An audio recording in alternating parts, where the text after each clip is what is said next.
It just occurred to me just a little while ago when I was actually thinking, which I tend to do a lot, um, that if if you have to identify something, that means it doesn't really have any identity because you you have to identify it and put a label on it. And before that time, it's not it doesn't really have an identity. So, all this uh, the tendency of the mind to believe that its identities that exist is what makes us think the body exists as as a identity being yourself. And the same thing with anything else. Anything you identify it as is gonna appear to be what that is just by the fact of identifying it. But like I said, before you identify it as something, it's not really, it doesn't have an identity really. So wouldn't To identify yourself as a something to see other somethings. If you're formless, you know you're formless, there's no identification with the body, then there's no identification with anything.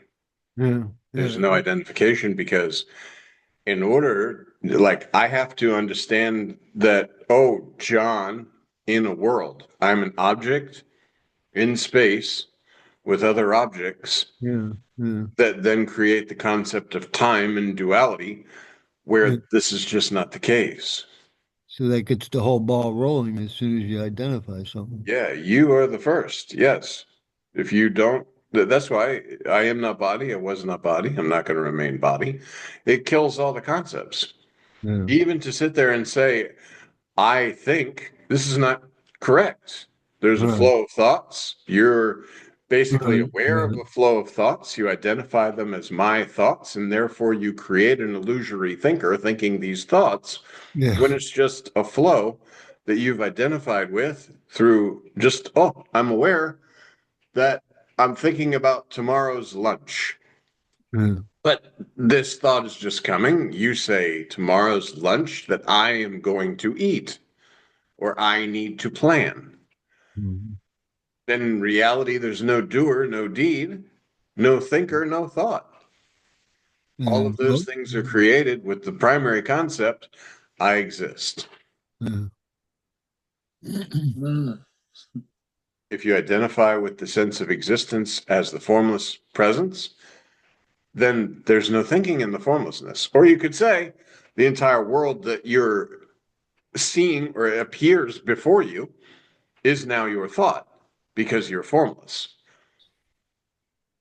You're no longer believing that, oh, I'm this body and thinking occurs up here. When I have a thought, I'm like, Mhm.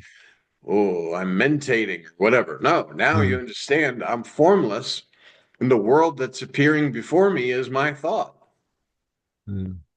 including this little object that I used to identify with, that I now know I am not. It's Mm. the same in dream. In dream, you identify with an object, you see other objects, you move around. There seems to be actions, doership, deeds, thinking, uh, movement, everything. But you wake up and you're like, oh, it wasn't true. None of it. It was an appearance. So again, you say it appeared formlessly.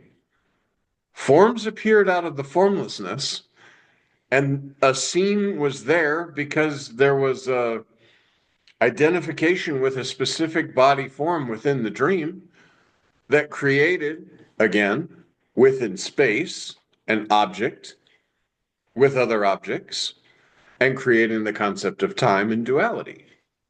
And you do it every night. And even the night is not exactly true because, like Maharaj says, the sun doesn't know, oh, I'm not out at night. The sun is just the sun. It's a perspective and a perception to say, oh, it's dark, there's no sun.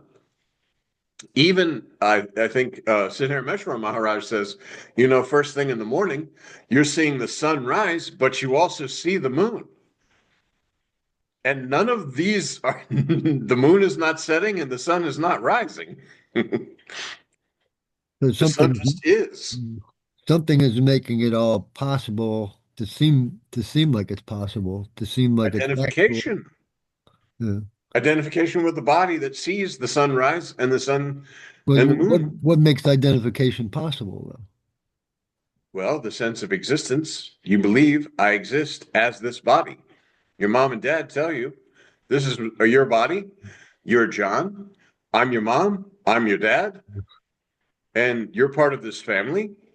And again, all that's body relations and body understanding, body knowledge, because of identification with the body. The formlessness clicks with the body and says, I exist. I exist as this. Then the sense of doership is impressed as you do good things and bad things.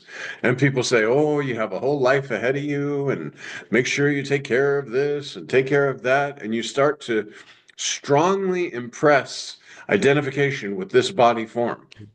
And Yes. then you learn the most horrifying thing: you can be injured and you can die.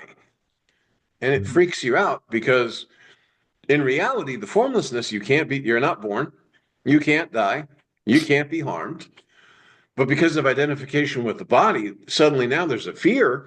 Oh, I can die. So I guess there is no answer for sure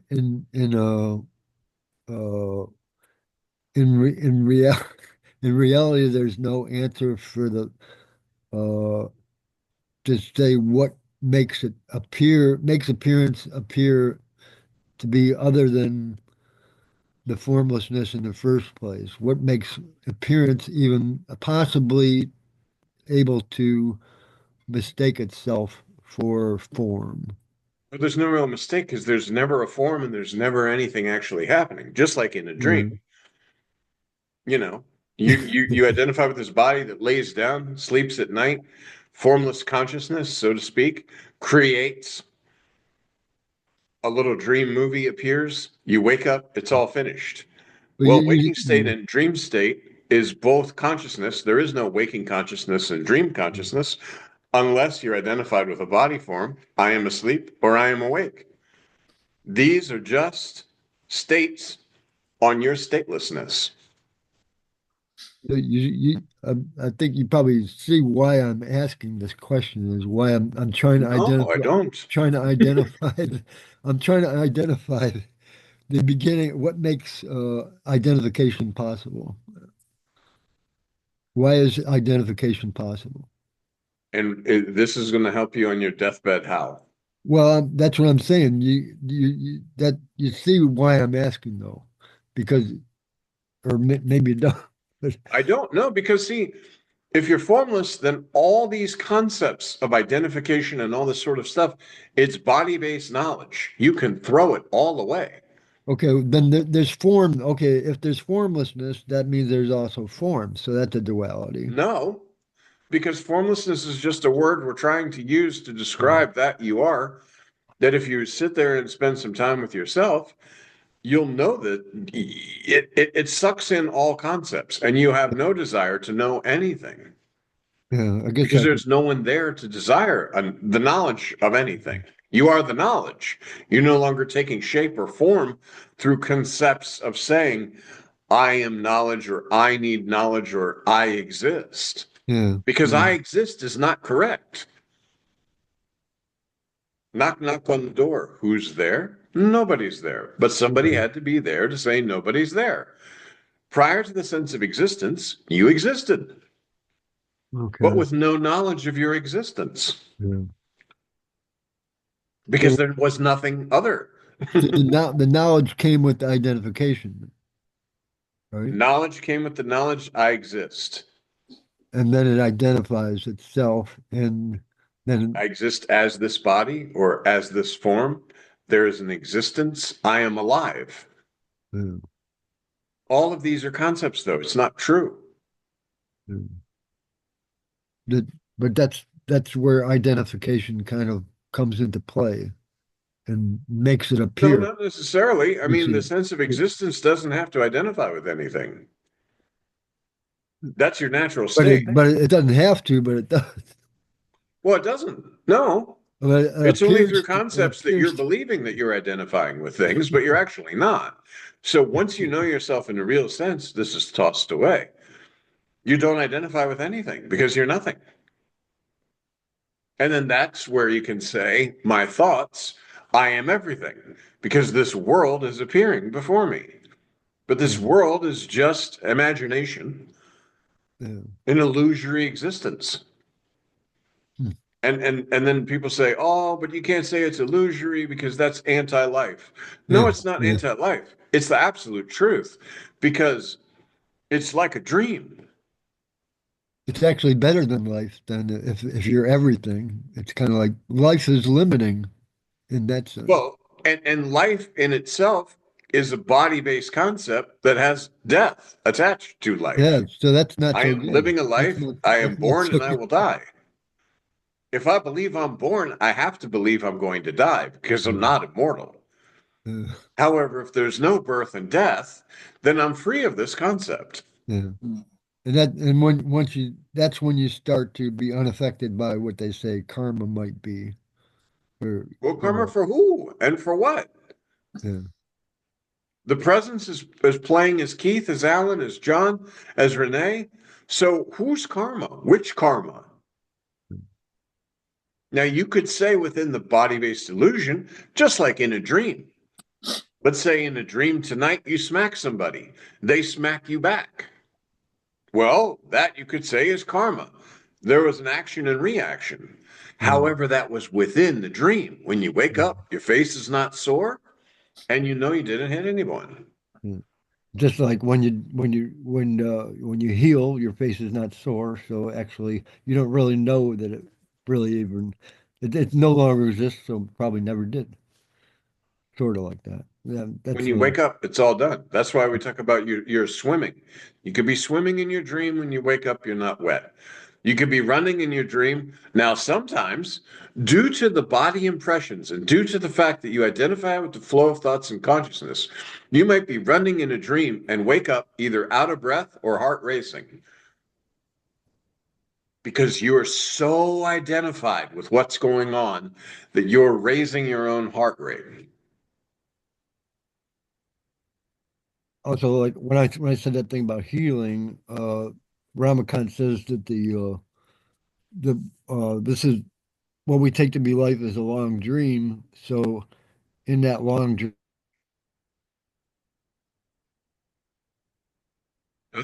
Did you just cut out?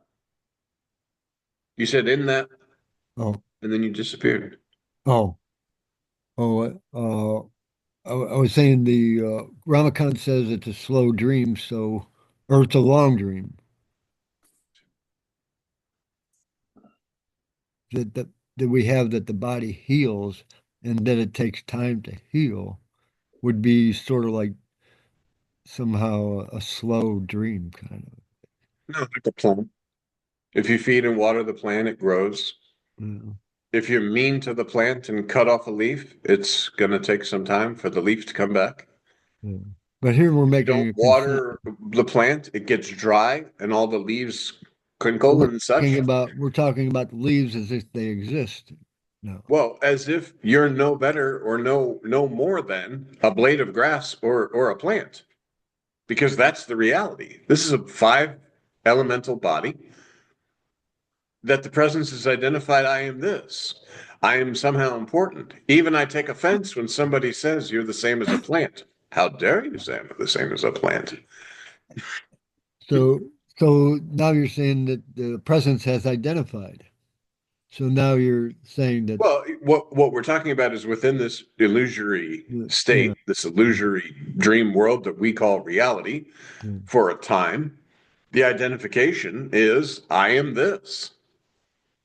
Once you know you're not this, then there will be no more questions because there's nothing. It'll be just like as if you were asking in a dream and you yeah, figured out the whole dream. You know how the dream's created, you know how the dream consciousness animates all the bodies. You know that you're just formless within the dream consciousness. But here's the deal you wake up, what did any of that matter? yeah. When you know yourself in a real sense, it absolutely doesn't matter. That's why any try to figure it out or whatever, the only way you can figure it out is to give it to mind. Mind came along with body. Mind gives you concepts. And that is what Maharaj says you have to break the circle of illusion. Because otherwise, the circle of illusion, it'll keep you. If you were immortal, you still wouldn't figure out your reality by trying to mentate or think or use concepts. You So that's break what free of the circle by knowing yourself in a real sense, direct recognition in the projection, so that I am that. Therefore, all of this can be done. I am not body. So if I ask a question that has anything related to do with the body, I know it's a wrong point of view. The wrong files, as Maharaj says. What is the solution to wrong files? The antivirus software? Mantra, meditation. Oh, I have this question. Oh, but you know what? If I didn't have a body, this question wouldn't arise, and I am not body. So I just need to stay with my selfless self. And as you do that more and more and more, because otherwise, give it to your mind, and you will ask, like Siddhartha Maharaj used to say, you can go and ask questions after questions after questions, and you will never break out of the circle of illusion. Sri Ramakant Maharaj says, spend some time with you. Otherwise, what is the point? He used to say, we can go on talking for hours, for days, and it will do zero. You have to spend some time with you. Then you have a doubt, you clear the doubt, but the doubt is to be cleared, not expressing another doubt. That's why Das Bod is the way it is. There's a doubt, there's an answer of the doubt. As you continue to read through Das Bod, you realize that every single doubt is cleared by the end of the chapter, and then we'll set up the next doubt that a doubter might have until the very end, when it basically says, you understand God has written this book, and that this book is for God, to read about God, to understand God, to remove the concept of being this small individual, this jiva, so to speak. And it says that plainly in Das Bod. It's like, this this guru, this Sadguru has now answered all of your questions, and you should be now yourself. Congratulations. And that's how it's set up, the whole thing. Because that's the reality. You can never not be that. Only through concepts, only through imagining that you're something other than yourself can you pretend to be a limited something. So don't do that. Why would you? That's like Maharaj who said about the beggar boy. The boy, he's out there begging, begging, begging, and somebody comes to him and he says, why are you begging? Your parents left you a lot of money. You have a lot of money in the bank. He says, oh, you're making fun of me. I'm a beggar. And no, please come to the bank. He comes to the bank. He sees the millions. Immediately he stops begging. He's not a beggar. He's a millionaire. And you're not a beggar. You're a millionaire. You might believe yourself or even pretend to be a beggar in the moment, but you have millions in the bank, meaning you are that. You're not limited. You're not small. You're not something that needs to figure anything out. You are that. That's it, because that's all there is. Even if you don't believe you're that, that's okay, because you're that.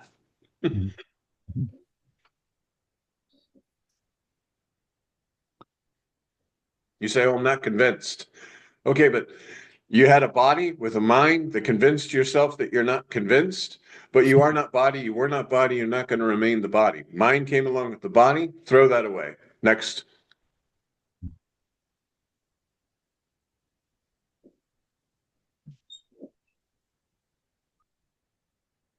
So you did sort of answer my question about my at the beginning of the talk. I asked, what, how does the first identification even happen? Well, it happens within the illusion.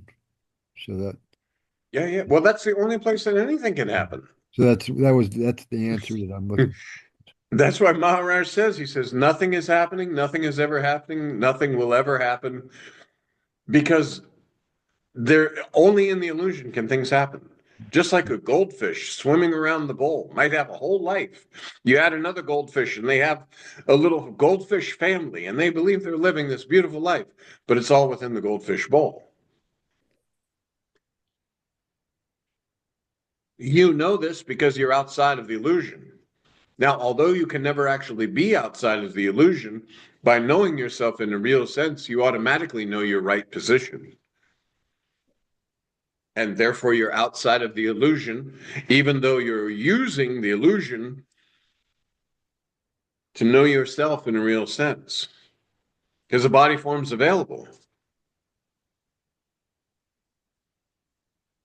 You go to a guru who is actually your own self, who tells you you're your own self.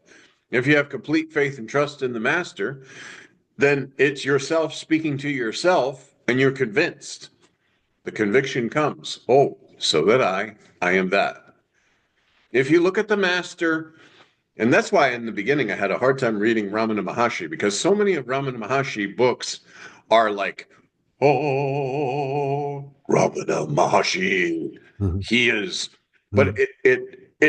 it did too much of the guru worship, and Too much also even it pedestal. would say like, Dr. So and so from such and such a place came to Ramana Maharshi and he was having lunch and then said XYZ.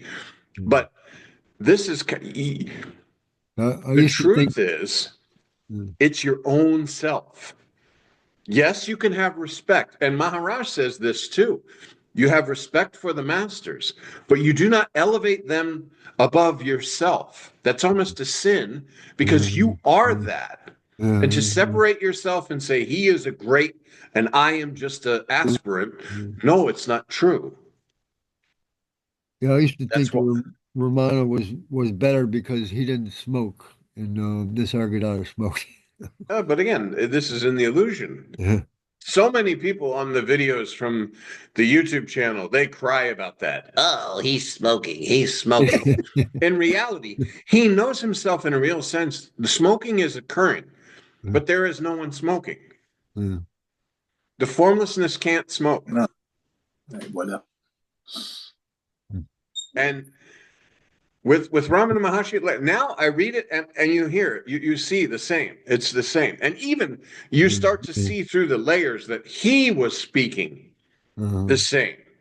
But the people were interpreting it much more like Ramana.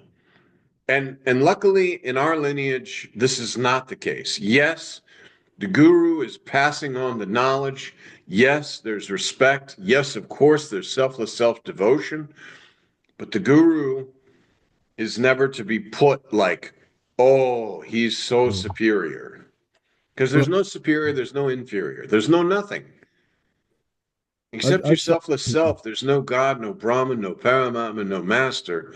So there cannot be a higher or lower.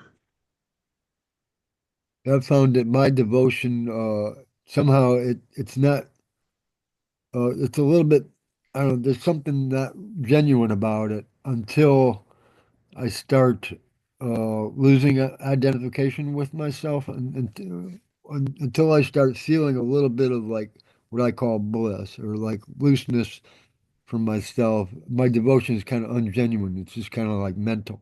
But then once I get a feel for actually being myself, then it's like, yeah, then the guru appears to be the same self that I am. So it's like I love the guru, then I'm really truly devoted. And as long as you think yourself as something separate, Yeah. then devotion is definitely a necessity. Otherwise, you get ego. Mm. Oh, I am that.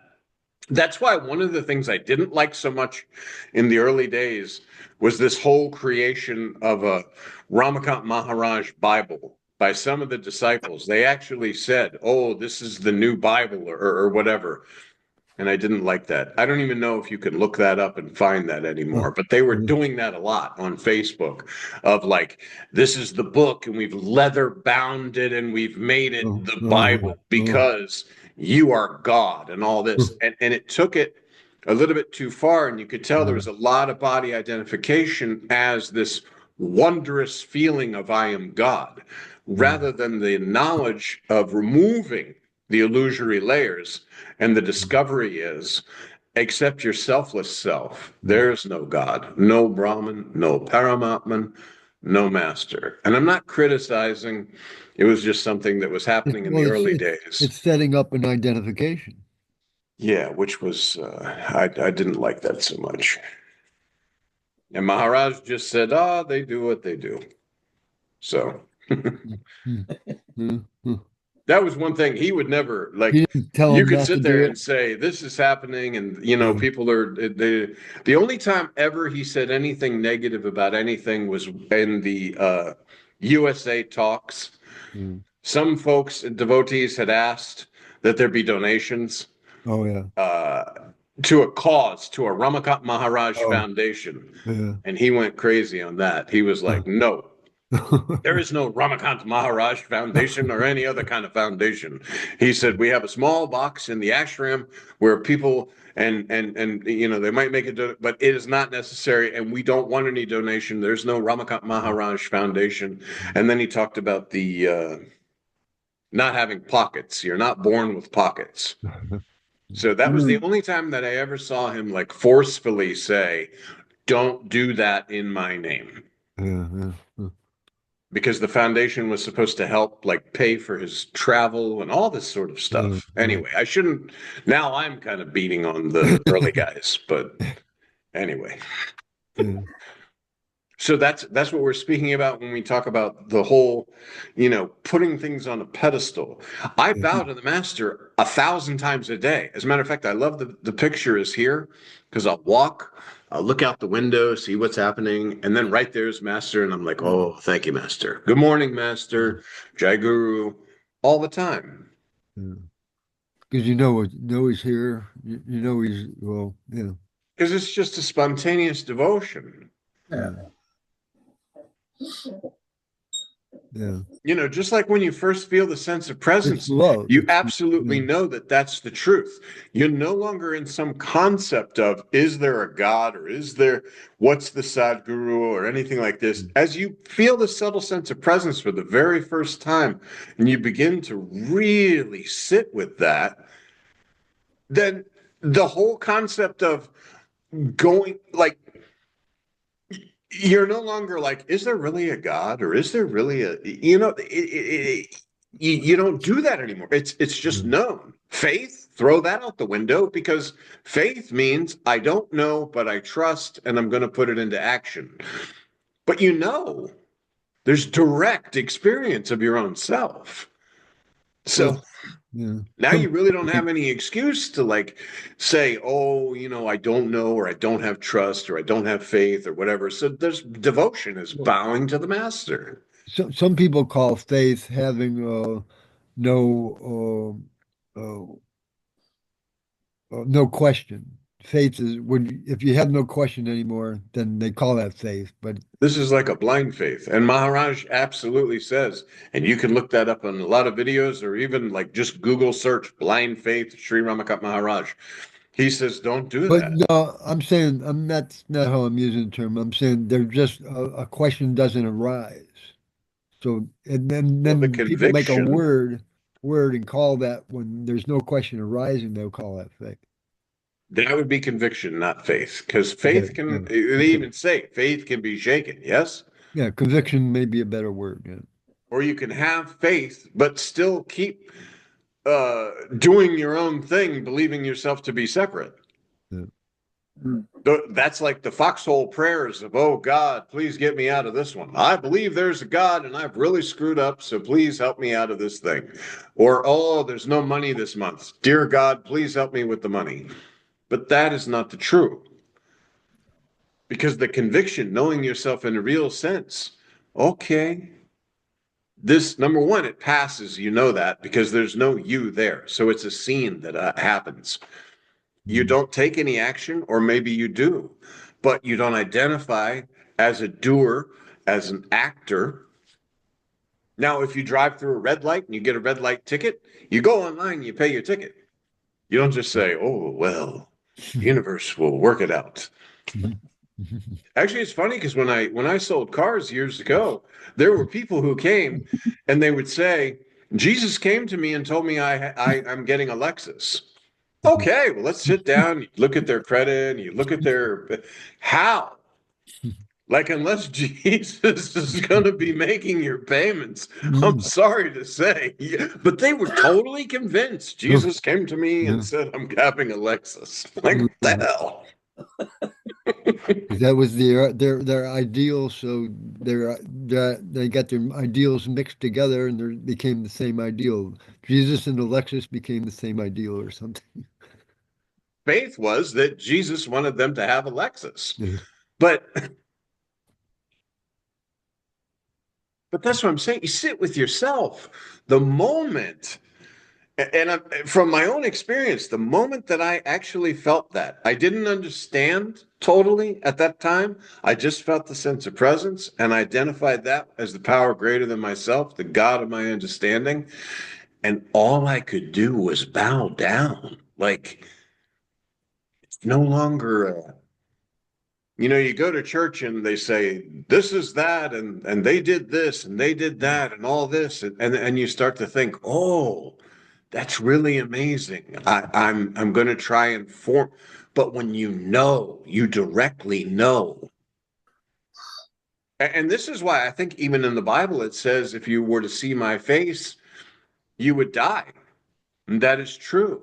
When you know this sense of presence, you die. You are not this body form. You cannot be. But it's sort of like a soft death, right? It's not like it's just kind Well, of and that's why they talk about, I think Sri Ramakant Maharaj said, die before you die. mm.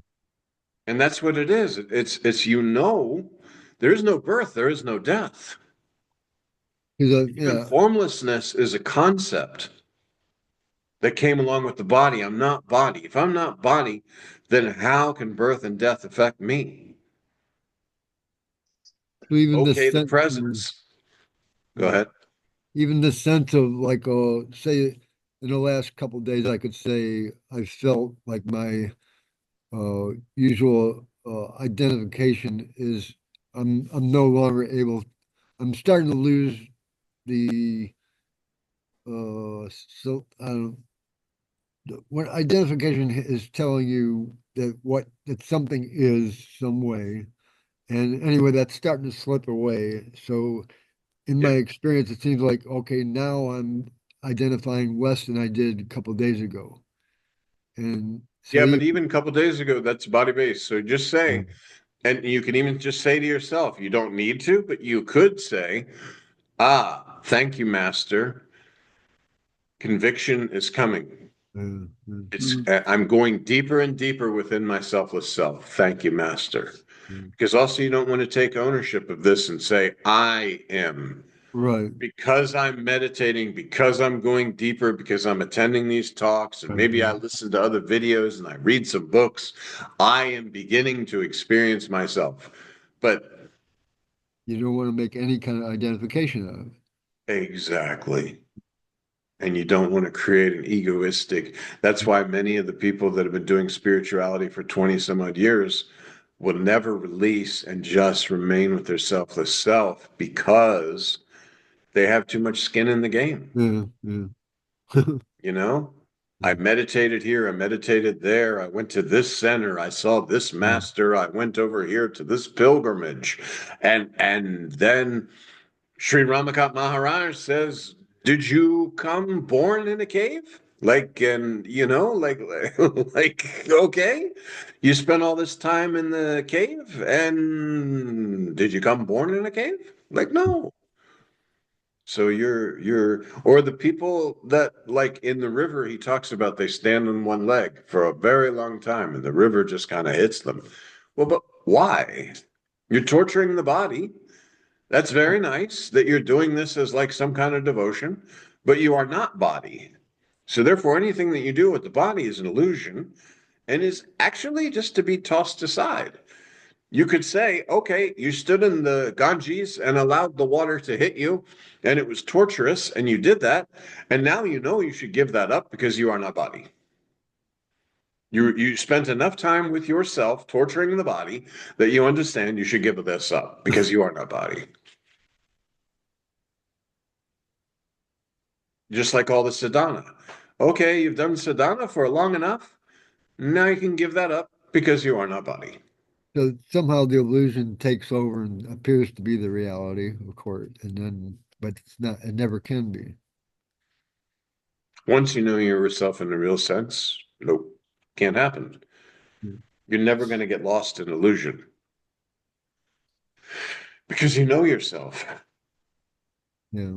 I'm not saying I'm there yet, but yeah, it's like I said, I was gradually getting there where I appear to be in the Well, illusory sense. when you wake up after a dream, it's clear as day. Yeah. I was dreaming.